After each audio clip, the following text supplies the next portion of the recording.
kahle. Dr. Nzweda's P Matonsi featuring Ronnie Vazamburi Mudindo. Right now, album coming out now. It's Peter Matonsi and When That It Sounds featuring Ronnie Vazamburi Mudindo.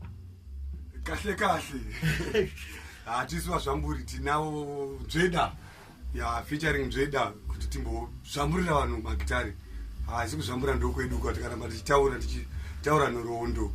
Hatisisiriwe norondo tangove kuzvambura, takungozvambura tichanyanyisi kutaura stene.